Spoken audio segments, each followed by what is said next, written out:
दक्षिण दिश लक्ष्मण बलवीरा, राम बाहु समयति रणधीरा।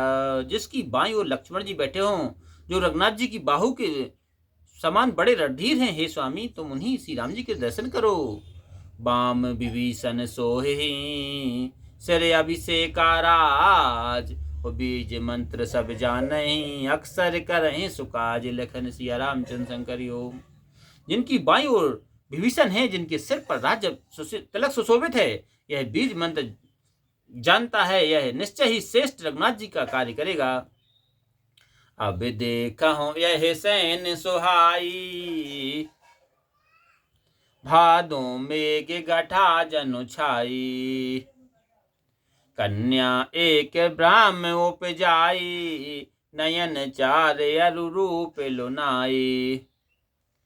अब इस सुहावनी सेना को देखो, मानो भादों की घटा छा रही हो। एक कन्या ब्रह्मा जी ने उत्पन्न की थी, जिसके नेत्र सुंदर और रूप मोहक था।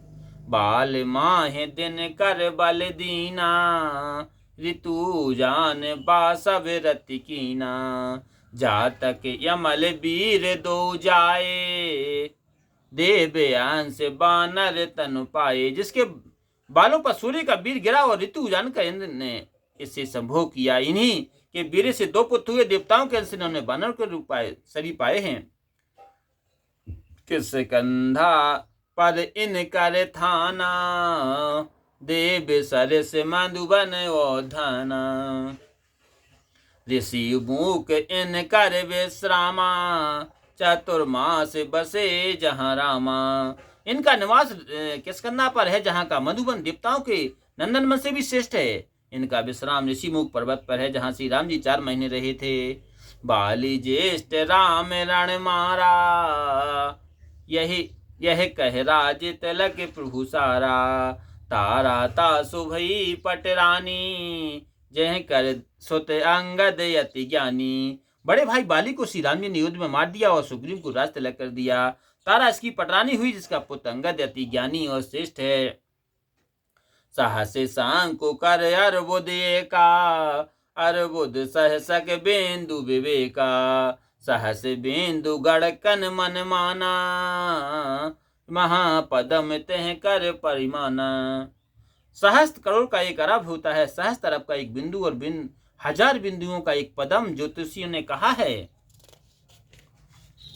ऐसे पदम 18 साजा, विग्रह बड़ेऊ राम के काजा। वीर बेस अरुनैन विशाला, काम्बु कंठ मोतिन की माला। ऐसी 18 पदम सेना श्री राम जी के कार्य के निमित्त तुमसे लड़ने को तैयार है। वीर वेशधारी विशाल नेत्र वाला, शंख के समान गर्दन में मोतियों की माला पहने हैं। हस्ती 60 सहस्त्र बल, सदा धर्म की सीव।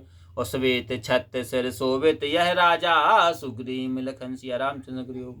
जिसने 60,000 हाथियों का बल है, सदा धर्म की मर्यादा है, श्वेत छत्र जिसके सिर पर है, सुशोभित है, ऐसा राजा सुग्रीव है। यह विधि सकल दिखाए, सारन कपिदलयूह।